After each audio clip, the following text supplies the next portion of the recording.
We're live. A warm welcome to everyone joining us today. My name is Lizabeth Oduga, and I am from South Africa. Let us know in the chat where you are joining us from, and for any questions that you may have, please make use of the Q&A button that's situated on the right-hand side. I am very excited to be the facilitator for this session, and our featured speakers for this session are Rachel Svetanov and Julia Sampson, who are both co-founders for Global Futuristic Initiative. Now, a quick description for this session. It aims to host a simulation experience that takes place in the future, where we are gathered to shape the next global agenda. This is a panel with the objective to talk about health from a social perspective, how it affects the patients, their families, and their family budget, as well as mental health. It also explores how change can take place from a social, civil, or perspective and activism.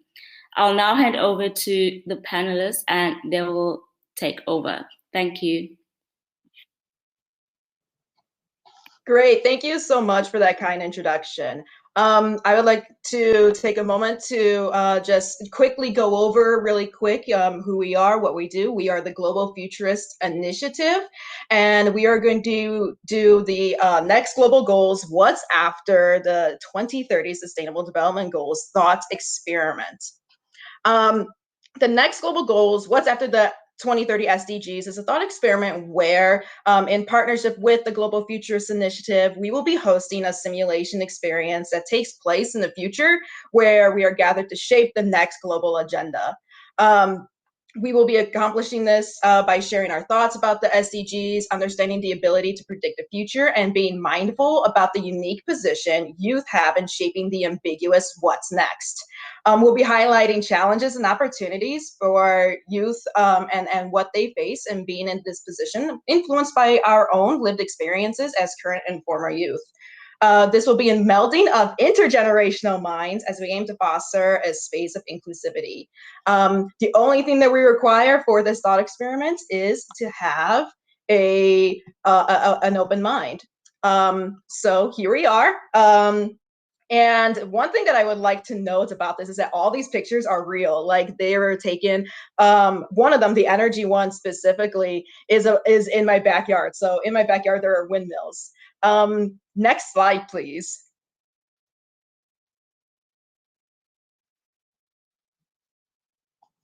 So to go over the table of contents, who we are, how we work, our why, our thought experiment itself, our theory of change, and opportunities for you, our audience, to get involved. We will be going over each of these sections, and about also just ways to partner and collaborate. So next slide, please.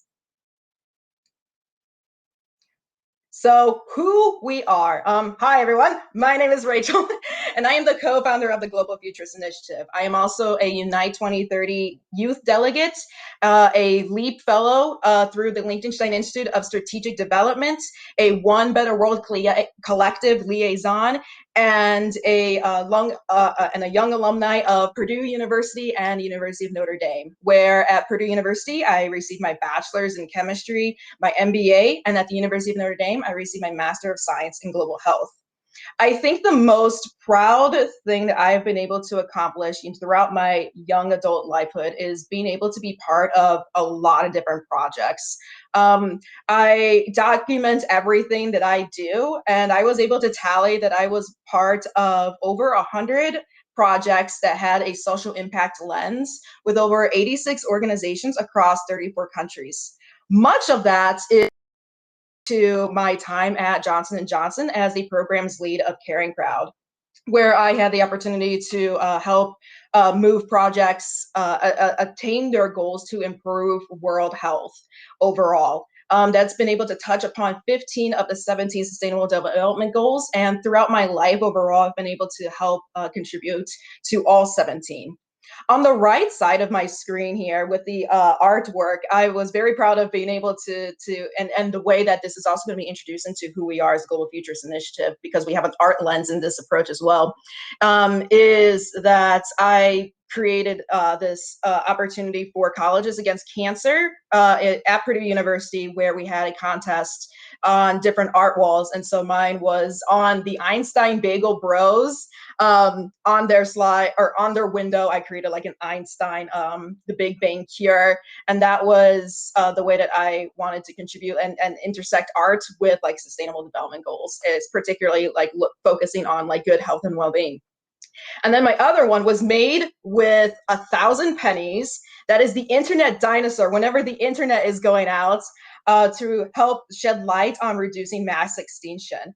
So that was just my internet dinosaur penny art. I actually just made it for a friend as a gift, but just being who I am, I just wanted to find a way to use like all the extra pennies that I was collecting and be able to create it into art.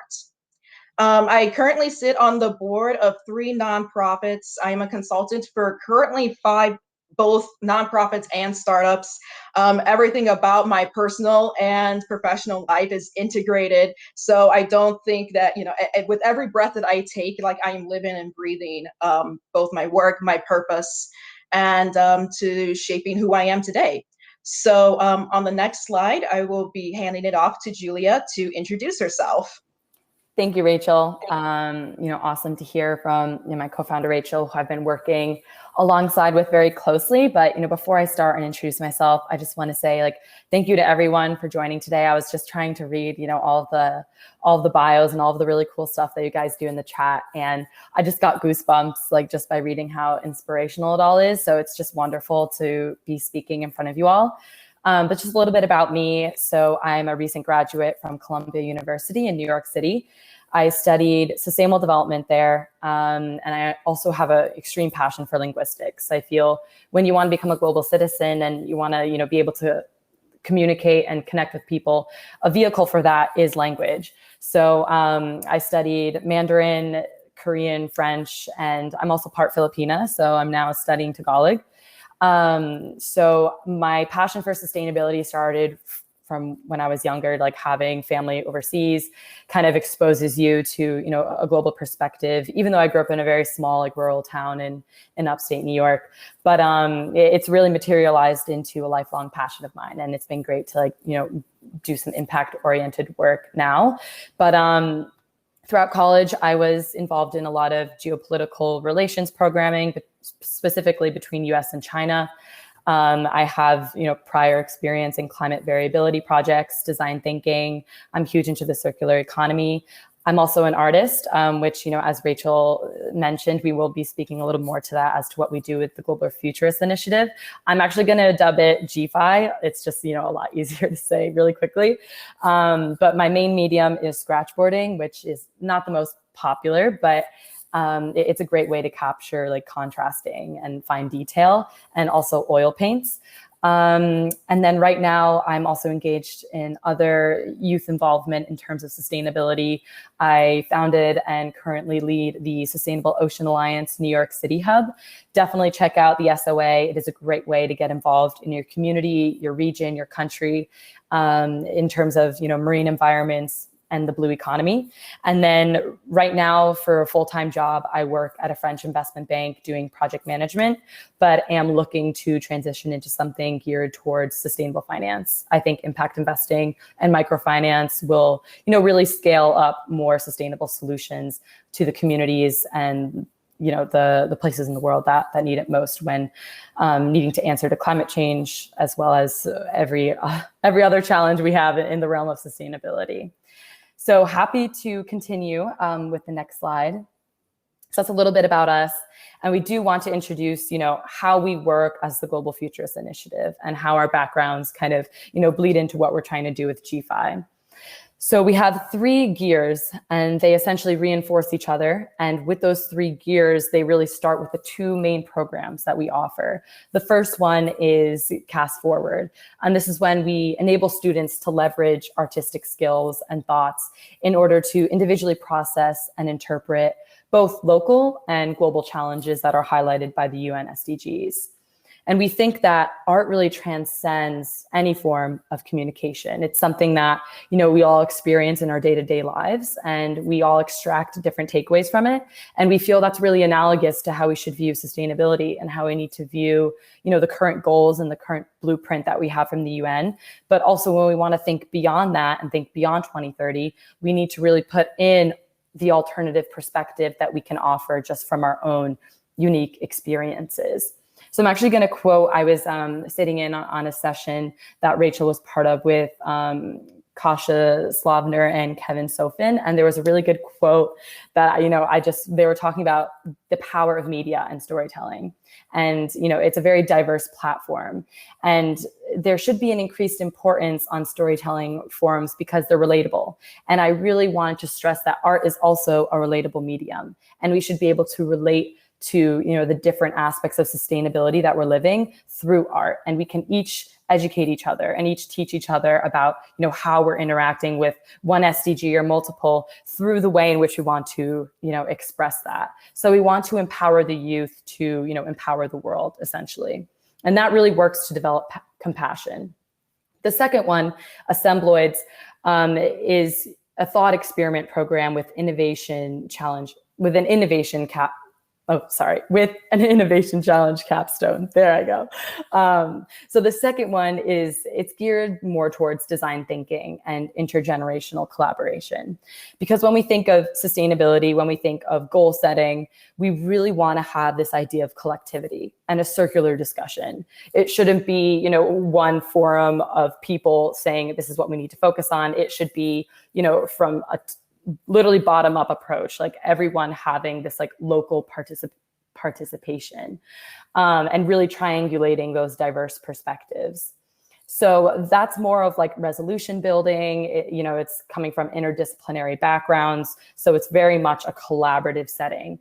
And then those two programs will then produce these ideas of evidence and advocacy. You're raising awareness for what we need to do with our future and what the youth feel we need to do with our future.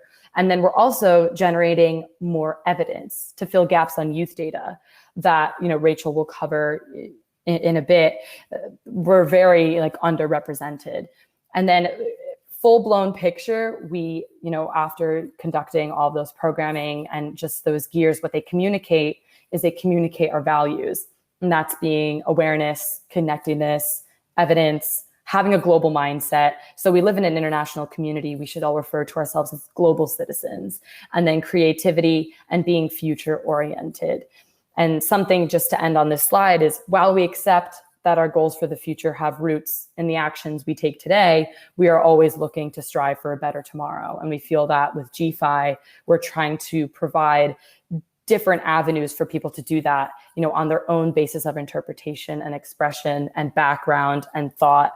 So it's a really, inclusive platform that we have going, and we'll definitely open it up, to, more opportunities and stuff like that. So can we move to the next slide, please? Perfect. So, why we're all here today is to talk about what's after 2030. This is our why. Like, how did we come up with GFI?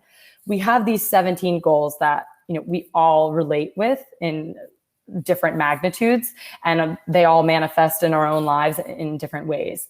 But, what comes after that? 2030 is a great benchmark for us to, create this decade of action that we have. But what's going to come after that? We're still definitely going to keep these in mind, but Rachel and I, when we first, had this idea of really wanting to have youth have more power in global decision-making and also like global goal constructing, we were thinking about what are the glaring gaps that we have right now in the SDGs. And we were challenging kind of like the integrity of what the UN SDGs represent right now. And immediately we came up with, we're two members of the global youth cohort speaking about this. There's nothing that independently stands for youth in the 17 SDGs. We have SDG 18 like right here, right now. So we came up with the idea of youth equity.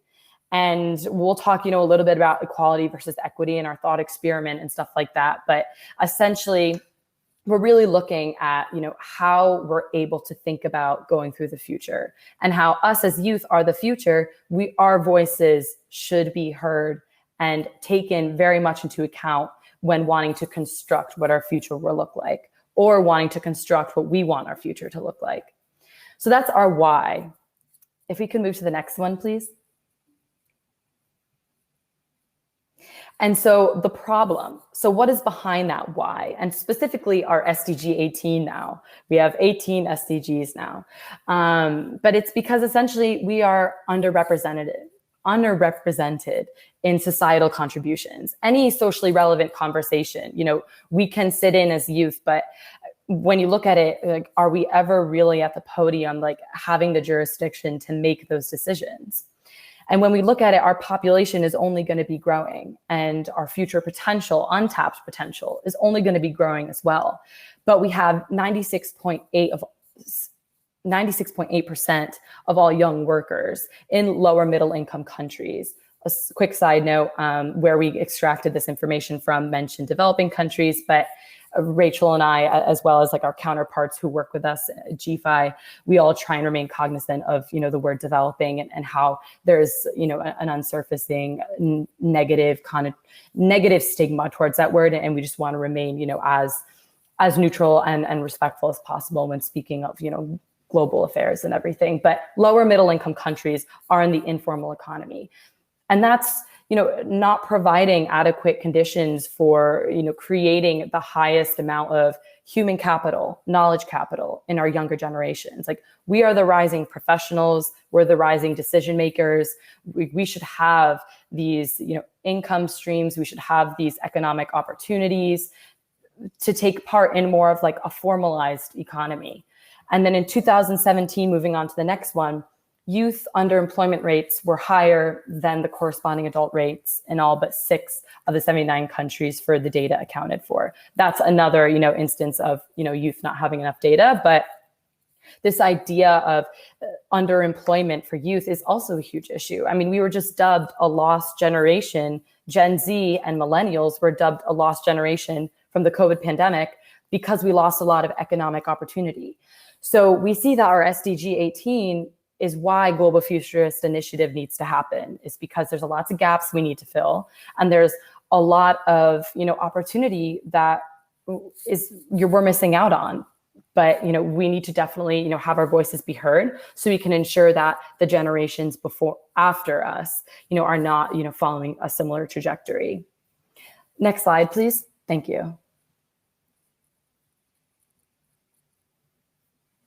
And then lastly, from, about our problem of, the NEET rates are persistent. And NEET is, you're not in employment, education, or training. And that, again, is when you develop, this human capital, this knowledge capital, the ability, to partake in, income generating opportunities. And this is really important for safeguarding, not only your future assets, but your future as well as partaking in the global economy, having your voice be heard, people being able to listen to your lived experiences, and being able to contribute to like what we're calling, this global sustainable development movement. It's, as we said, in GFI, we want to make it a very inclusive conversation, but we can't have it be as inclusive when people don't have equal opportunity and there's not, enforced equity around the world. And then, with these NEET rates increasing, especially within the gender disparity as well, it's very sex aggregated as well. The SDG 8, the decent economic growth, and the SDG 5, gender equality, will not be addressed as well. So there's a lot of also unspoken issues that, we need to really emphasize and highlight with our current SDGs, which is, what we hope to do with G5. But I'm going to hand it off to Rachel, though. I know I spoke a lot, but definitely pop in some questions, and also feel free to reach out offline if you have questions as well. Always happy to take those. But Rachel, take it away. Sure thing. And next slide, please. Thank you so much. So we're going to look to see how there is also not enough data collected on youth in general. What I have found in a lot of the research that I have done is that there are a lot of indices out there, whether that is from the happiness index or the World Progress Index, Corruption Index, et cetera, et cetera, et cetera. There are only 3 focused on youth, and none of them were up to date. That isn't to note that there hasn't been like any reports on youth. I'm thinking of the UN's World Youth Report of 2020. They're specifically related mostly to social entrepreneurship, and that's where we actually obtain some of our data. But in regards to index in general, the last one was updated was in 2017. And for nowadays, a lot of the work that we're doing needs the most up-to-date information, and we're already like almost already falling behind. There are even organizations that are specifically dedicated towards like different indices. Like I'm thinking of the organization, amazing organization, Data2X, that focuses on gendered lens approach to indices and creating more agenda about those who identify like as different genders into that approach. And the World Benchmarking Alliance is another fantastic organization that is working to look to see like who are the most like influential companies and corporations. I think it was like the top 1,000 corporations that have an influence on the Sustainable Development Goals. And so I was thinking, like in some ways, I'm like, I think this is like an integral part of who we need to be, is very evidence-based as well, because there are literally no metrics on how much youth know about the global goals. I distinctly recall only one conference that I've attended where there was an offhand remark saying that only 7% of youth know about the global goals. I cannot verify that. I don't know. I even tried looking it up. But regardless, that number is extremely low. And to address that in some of our programming, that's why, like, we are who we are and what we do. And even from looking at this from like a parliamentary or a national legislation approach, I only found that only one metric was used to measure youth representation as members of parliament. If you can you go to the next slide, please? Thank you.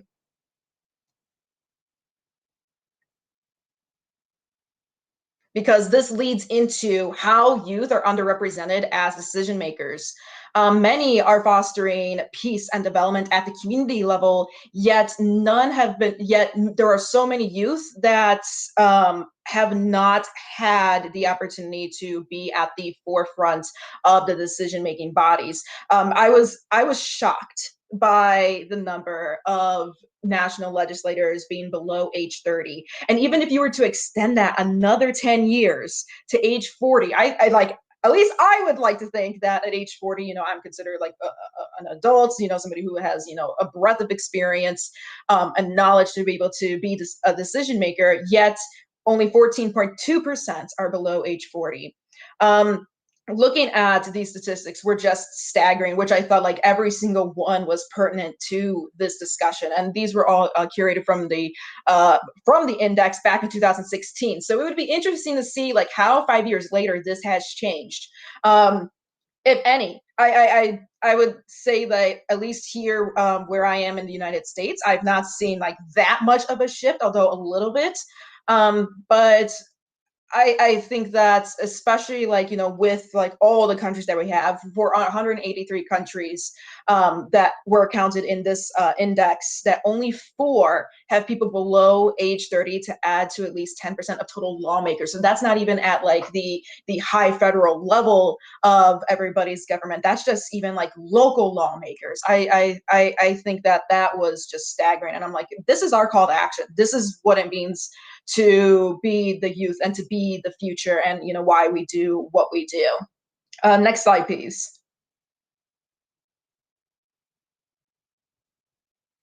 So you are now here, and this really leads into our conversation of this is where we're at, and where do we like to see where do we imagine ourselves like as we get into 2030 and beyond. And this is like our call. Like that's why we didn't even want in our name, just to give like some background information.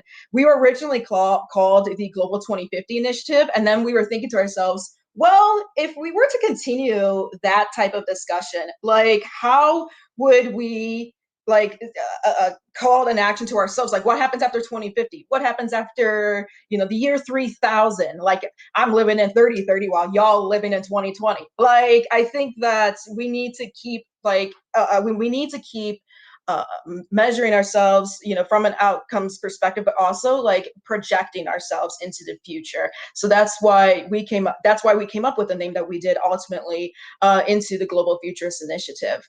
So here we are for our thought experiment. I'm excited to hand this over to Julia to begin this, and then I will be taking over for the first scenario. But Julia, feel free to chime in to talk about some of the rules and setting up the stage here. Mm-hmm. Yes, can we go to the next slide, please? Oh, there was one thing I wanted to mention about that slide, about that past slide. You don't have to go back. That was, if you were at the UN and you were to give a speech, I took this photo like from Twitter. That is what it would look like if you were to give a speech to the UN. That was like from backstage behind the podium. So I thought that was really cool, and I wanted to include that into the presentation. No, yeah, definitely cool. So let's all envision, like we're with the Global Futurist Initiative, kind of challenging what currently the UN has given us in these global goals, or just understanding, how we're able to construct such things of global goals. So this is our thought experiment. And, we're going to try and conduct this as interactive as possible. So just really leveraging the Q&A box a lot. But you will be given 2 scenarios, and we'll have 5 minutes to complete each. And then we're going to do like a recap at the end as well, like a broader discussion. But Rachel and I will be running through the exercise together as you all go through it on your own. So we're going to be speaking about 2, respectively different things. But, definitely try and, do it on your own while multitasking. I'm, actually a poor multitasker, but, whatever works best with you. But yeah, please share your thoughts and ideas in the text box. And we're really looking forward to see how this thought experiment will go. So Rachel, do you want to introduce the first one? Yes. And Perfect. yeah, we'll do. So next slide, please. Thank you.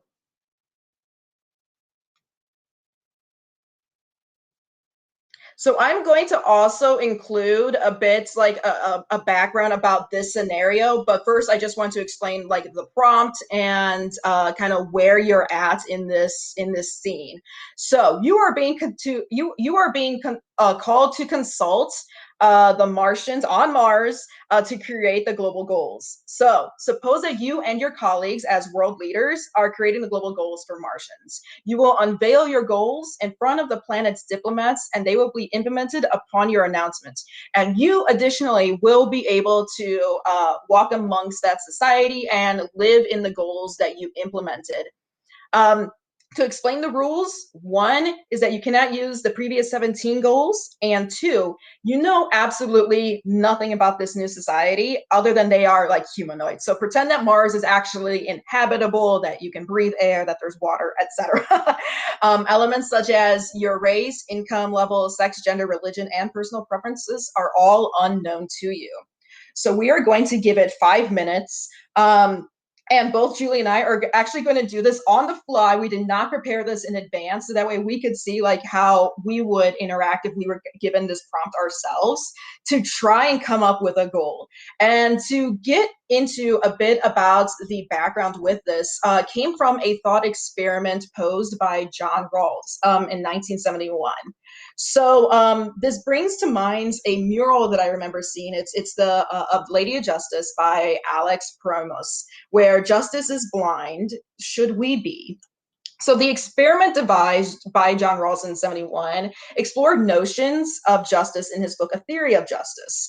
And it's where, suppose that you and a group of people had to decide on the principles. It's very much set up in this way. And he argues that in this situation, we cannot know what our self-interest is, so we cannot pursue it.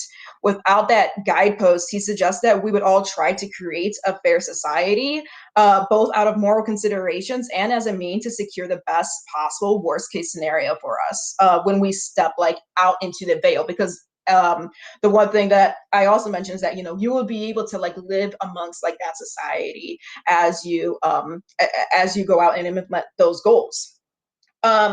And it poses a few different aspects and interesting concepts. So just so that way, like, getting into like that bit of political theory, I wanted to highlight the other perspective a little bit later on without necessarily giving it away. But that is one perspective about it. And by the way, I included this meme on purpose because I just, like, as I was creating this, it was the only thing that was actually in my mind at the time. I absolutely thought it was hilarious, but also a little bit on the nose with the way current affairs are, particularly in the United States, how UFOs are being not discovered, but the reports about them are being released by the government. So I think it brings a little bit on the nose of, in a humorous way of what potentially could be out there. But yeah, I thought that was also just like a funny reference to a meme and to a little bit into my personality. I genuinely like to find humor and positivity in some of the work that I do. So with that, Julia, how are you doing with creating your goal? I have one in my mind, but I don't know if it really works. Yeah, no, I mean, I think, as you said, like, they're very high level, but and it is hard to, like, think of, what would be applicable, but trying to envision yourself like in the society and like what you want to construct, like, helps you frame it. But let's hear your goal. What do you have in mind?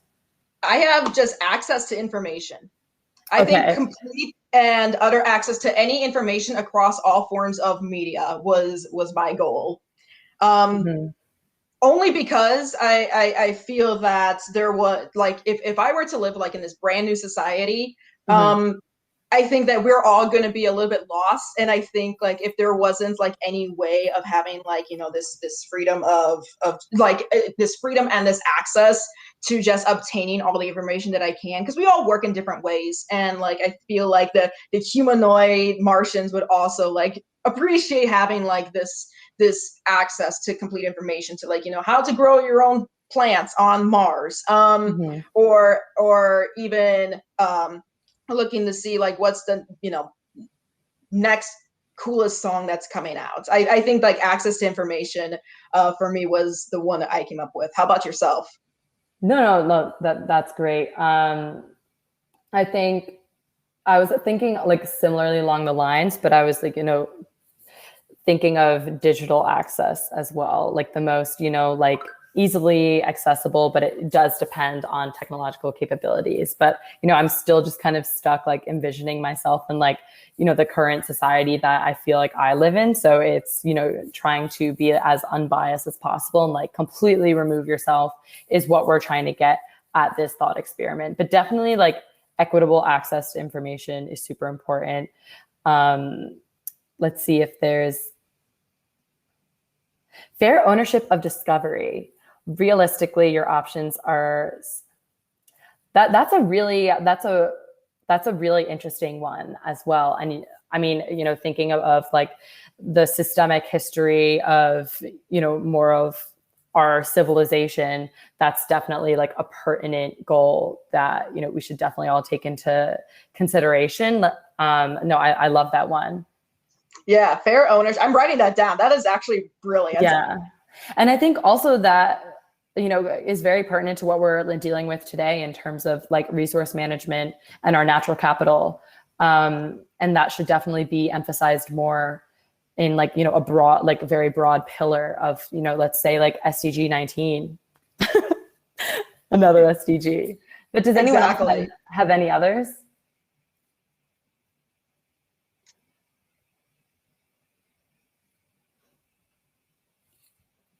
And totally fine, like if you're still like typing or thinking, but no, I mean, I think this is like a really cool theory to think about because, it's easy to construct a more of like a utopian idealistic society and like what you would want to see. And this is kind of like the aim of this scenario one is like, it can be very easy to like delegate all of these goals, but it's like, how are you going to attain them? And what are those like very discrete and achievable like performance targets that will allow you to achieve like those broader aspirational goals. And I think that's what right now like we're dealing with the SDGs. But solution and resolution building toward the SDGs is, you know, it should be a very diverse process. Like there's no standard as to how to achieve one, because all of our capabilities are different as well. And, you know, we all have unique living experiences, and we all live, you know, with unique backgrounds and lifestyles and thoughts. And that's what's beautiful about life. But that's, you know, the way in which we need to also approach these SDGs. So, yeah, Rachel. I was going to say, no, I think actually that leads beautifully into scenario 2. Yeah, because I think like with the way that that's going to be portrayed next is going to be able to talk further about. Next slide, please. I'll go into the prompt for scenario 2. One more thing though. Thank you, Binal, for your, you know, comment in the question and answer. She mentioned access to healthcare, and, you know, that is definitely something major we should all focus on, and like, you know, is a small component to, you know, the SDG of like health and well-being. But we need to focus on that word healthcare, and like having that ability to access those resources and access those services, and not be, you know, thrown into a poverty trap from doing so, or like, so I think that is a great one. And thank you so much for that contribution. Awesome. Yeah, I think that access, it's a lot about access and equity. I think that is almost like the foundation of where a lot of these principles start. So I think it's like, you know, the seed that takes off, and to who obtains those first, or who obtain those in a fair way, is very much like kind of like at the cornerstone of, you know, where we are and, you know, where we want to see ourselves. And that leads into the scenario 2, where you are now being asked to consult through your own local community, your local goals. This prompt is where, suppose that you and your colleagues as communal leaders are creating local goals for your community. You will unveil your goals in front of your leaders, and they will be implemented upon your announcement. And again, you will also have the ability to walk out and see these goals implemented and be part of, you know, that in your daily life.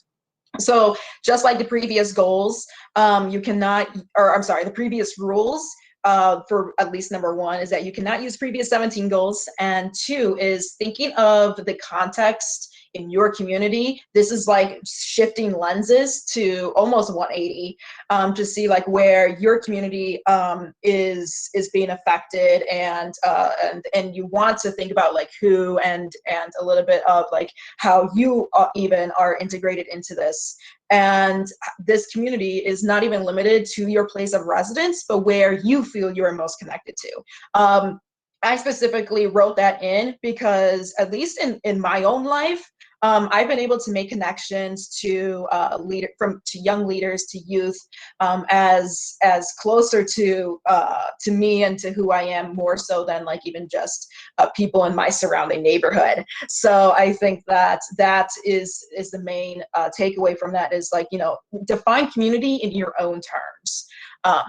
So we're going to give 5 minutes to go over this, and we are going to think of goals ourselves. But Julia, do you have any context that you would like to add to this scenario? Mm-hmm. Yeah, no. So this one, you know, we were looking from the outside in scenario 1. You know, we were what we'd like to call a passive observer, kind of being like envisioning what we would want. But in this one, we're very much like our feet are on the ground of this community, this, you know, place where we feel most comfortable. It can be within a group, it can be a place of residence, like a geographic position, wherever you feel your sphere of influence is, you know, most applicable. But, you know, think of things that you have experienced in your own life, things that you've seen or your own peers or counterparts have, and try and construct a goal from that goes beyond what we currently have in those very broad UN 17 SDGs. And so when I think about this, you know, Rachel and I think, you know, safe to say, Rachel, like you feel most comfortable with youth and global change makers. And I do as well. And I would say in my experience right now, I'm thinking of a community of people, you know, my age who are like-minded. They're very global, have a global mindset. And I would say an SDG would be, you know, safe media.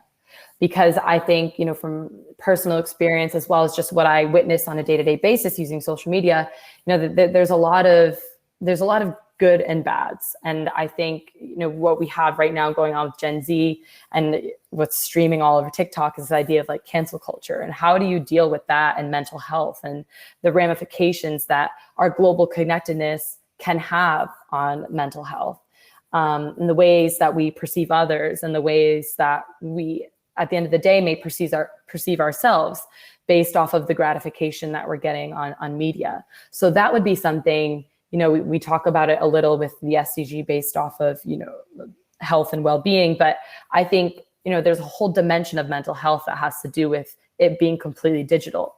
And what does mental health look like on a digital platform, or the consequences of using digital platforms? So that's what I'm thinking right now. Yeah, I think that is very much like integrated, almost in some ways, it like in a futuristic sense, like the relationships between like people and technology are just becoming like so intertwined that you almost like, I mean, even nowadays, like there are many instances where people almost just cannot live without technology, whether that is, you know, because of a medical reason or because, you know, their jobs rely on it, or however it's portrayed. I feel like, you know, the digital world is exactly that. It is its own world, and in its own, like, and in some ways, like, it has its own sovereignty. And that's going to get into a little bit of an organization that I'm working with, but to bring it back to like the goal of creating something like this itself, I actually struggled with this. Because right now I do not have anything off the top of my mind, other than I know that many people in my community have been struggling to find work in this space. I don't think like they're looking for opportunities to not get involved. I think there are many opportunities to get involved, but I think the access to wealth in general has been limiting to where people would like to go. So I would say, now that I'm thinking about it, it's access to passion. Because I think there are many people who would love to just to pursue their passions and to follow them. And why should, you know, like, who's to say that, you know, people just can't like make a living or like to be able to, you know, take care of themselves like in that same way. So if I were to create like something in my community, I would say, like, you know, the opportunity to access your passion without reservation. I love that. Yeah. Yeah. I like literally just off the top of my head. No, but if I could just add one thing to maybe help people, you know, think through this thought experiment. So the idea of society is quite large, and it's a very like ethereal concept, I feel as if. But there's, I was mentoring Chinese high school students last year in an innovative competition, and their whole mandate was to start big, like think big, but start small. Sorry, I got that backwards. Think big, but start small. So like right now with these goals, it's, you know, a very large concept, but start small with what you see, you know, from your own perspective and your, you know, your background and like the tools of thought that you use. So I think that's how, you know, we're kind of able to construct our goals and think of sustainability and think of the world more. But that's just what I wanted to input quick. And to shameless plug here for Unite 2030, the Localize to Focalize campaign is coming up, and I think that really hits the nail on the head of that. It's like when we bring that out, is we really want to look at community solutions like as like our future, and it helps us like focus and to grow. Like I think there's and that I think that also like capitalizes on like the grassroots level effort that this takes and how it all integrates into one another. So you know, that very much is, I think we're like I can't speak on behalf of everybody, but it does sound like there is a cultural and a technological and a couple other different shifts, like in the way that we are thinking, in the way that we are speaking, in the way that we are acting, and we're like at this threshold point now to where like this is going to be like our future, and we either take on this moment and go with it, or we even try to steer us like on different paths that could even be better. So I think that this very much is into our way of thinking, of continuously thinking about like for further down the road. And localization is starting to really take off in being at the forefront of that. So on to the next slide. And also, thank you so much.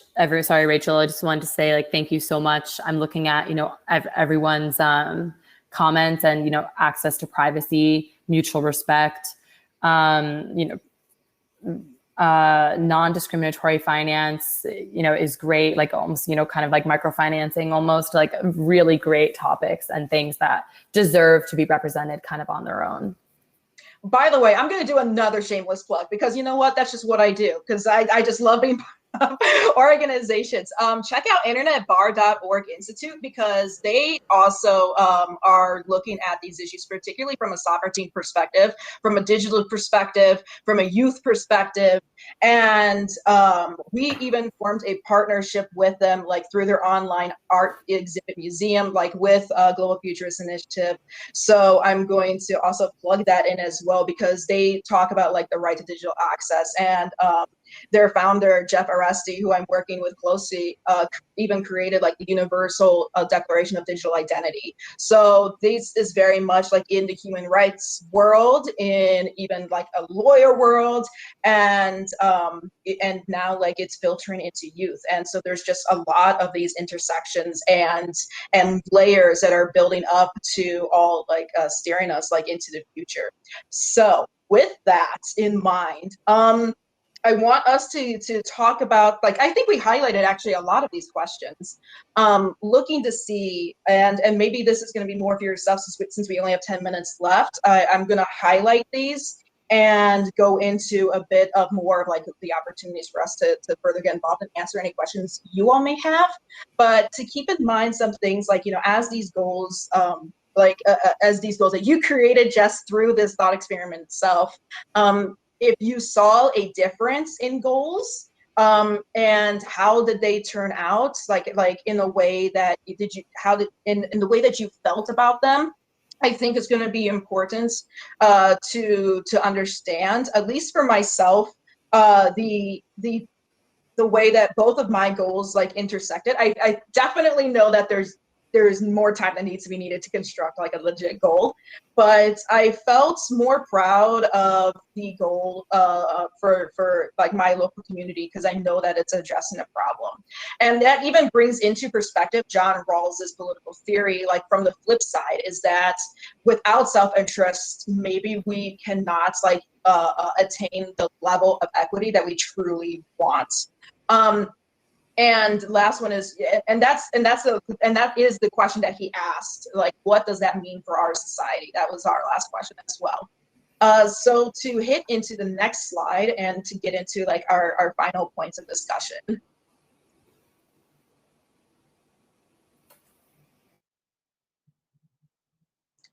We're going to talk about like our theory of change, like putting our money where our mouth is, and talking just highlighting like our two programs again, like Cast Forward and Assembloids.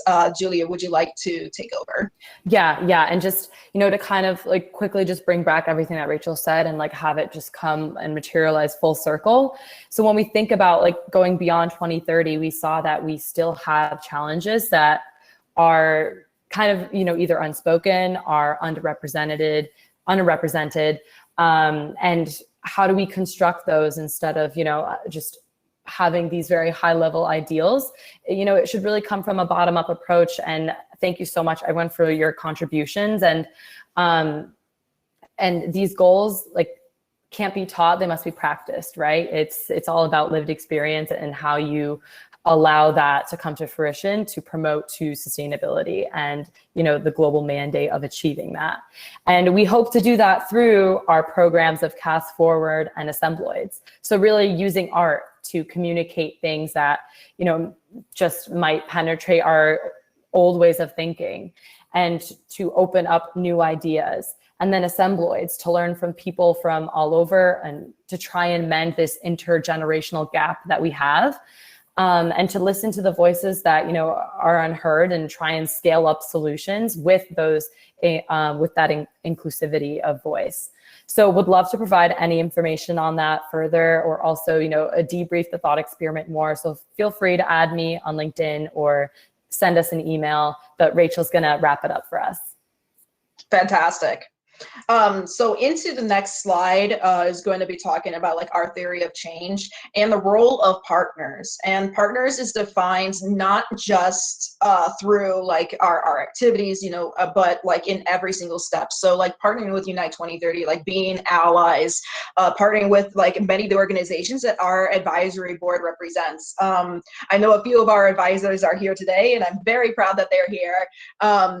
And it's building through these partnerships and evolving them that real impact is going to be made, which is through the reform systems and improved intergovernmental impact, like on people and the environment. I think to highlight one note that Kasha said was that, we're not necessarily the most important species on this planet. We're very much an ecosystem. So that's why, like, taking this perspective, like, into, like, when does the animals have a say-so in everything that they do, and when does the trees and plants and everybody. I think that is very much all encompassing of what we try to do, and the way that we are thinking about this from every lens possible. And lastly, on our slide is ways for you, our audience, to get involved, whether that is as an awareness ally. Oh, and next slide, please. Thank you. Whether that is as an awareness ally or a program collaborator or a research partner or media partner, like, we are more than happy to help you furthering your social change goals, as well as us. We would love to be in touch with everything and anything that inspires change and propels us to a better future for ourselves and for those that come after us. So unless there are any questions, I am so thankful for everybody who has come here to this presentation. I would also like to thank Unite 2030 for enabling us to have this platform to speak. And that is the end of our presentation. So thank you so much, everybody, for your time. Do we have any questions from the audience? Yes, thank you also from me, to everyone for pitching in the Q&A chat, and just partaking in this discussion. And thank you so much, Unite 2030, for inviting me. Awesome. And I also added both of our personal LinkedIns and our websites. I'm pretty sure on our website also has the links to like our various social media channels. So that includes Twitter, Instagram, and Facebook. And I think that's it. Yeah. That is I think everything that we have there. So hello, Federica. I was behind the slide the whole time. I loved the presentation. I Thank gave you. many inputs. Yes, and thank you so much, Federica, for yes, everything. thank you for the screen sharing. Yeah. Even going, yeah, I was gonna say, because like what we were going to do was actually do back and forth between our own share screens, and we're like, we don't know if that's actually gonna work in our favor. So thank you so much. Of course, no worries. That's why I'm here. All right, so I think it's a good idea to close so we can have around 5 minutes to prepare for the next session. Actually, right now, if I'm not wrong, there is only my session, the community information session, and the networking. So if you want to hear about the community, please come to my session. Otherwise, use the networking tab because it's very helpful and useful to meet new change makers. Thank you very much, Awesome. Thank both you. Rita and Rachel. I hope to see you soon and do this again soon, and see you later, maybe in different sessions. Bye bye. Thank you so much. Thank you. Thanks, everyone.